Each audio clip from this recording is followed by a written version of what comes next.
Naghain ng not guilty plea ang kontratistang si Sara Diskaya at 8 iba pang dawit sa maanumalyang flood control project sa Davao Occidental.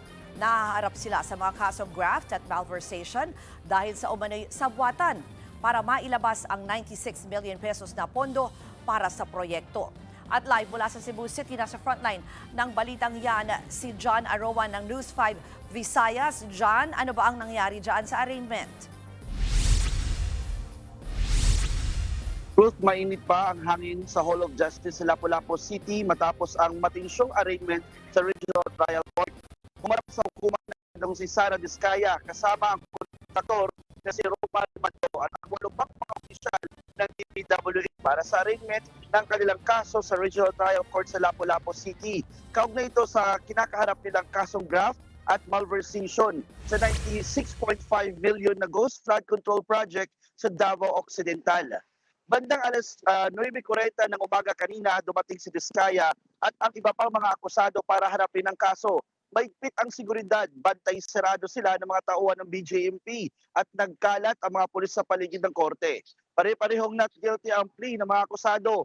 Ngunit nagulat ang mga tao sa loob ng korte nang biglang nagsabi ng guilty ang Assistant District Engineer na si Michael Awa. Ikinagulat ito ng mga tao sa loob ng korte. Pati mismo si Judge Nelson Leco, agad itinama ito ni Awa at sinabing nagkamali lang siya. Kaya muling nilinaw ng hukom ang kanyang plea at tiniyak na not guilty ang opisyal. Procedure is when our clients, the accused, are being read the charges against them. My clients are obviously they're under a great deal of emotional burden. However, they remain to be hopeful that everything will work out for them. Samantala, ibinasura ng korte ang mga motion ng panig ng depensa, kabilang ang motion to quash at ang hiling na ilipat ang paglilitis sa Davao Occidental. Gate ang mga abogado ng mga akusado, wala na jurisdiksyon ng RTC Branch 27.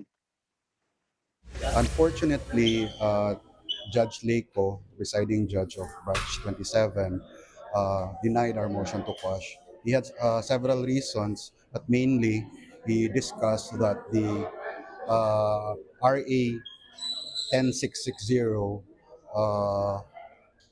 provides that even if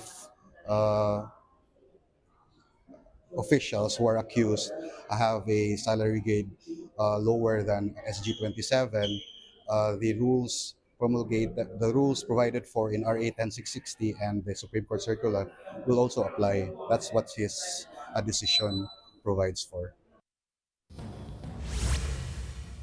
Ngunit sagot ng korte, hindi daw ito makakaapekto sa merito ng kaso kahit saan pa ito dinggin, tulad ng nangyari sa Maguindanao Massacre case na inilipat sa Manila.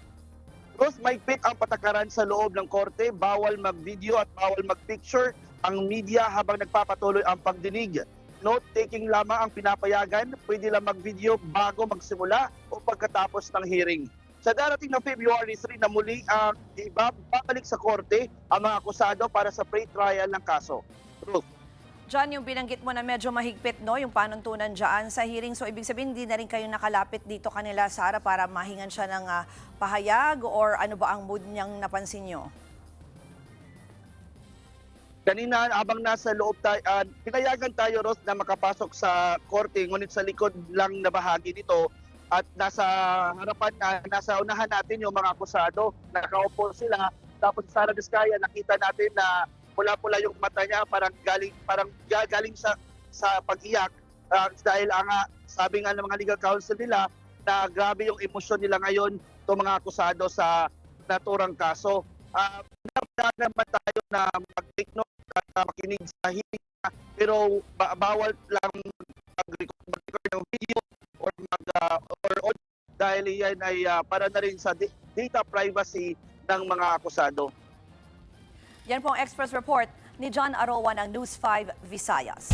Mga kapatid, Ruth Cabalpo, para sa mabilis na pasada ng mga balitang dapat niyong malaman, mag-follow at mag-subscribe sa social media pages ng News 5.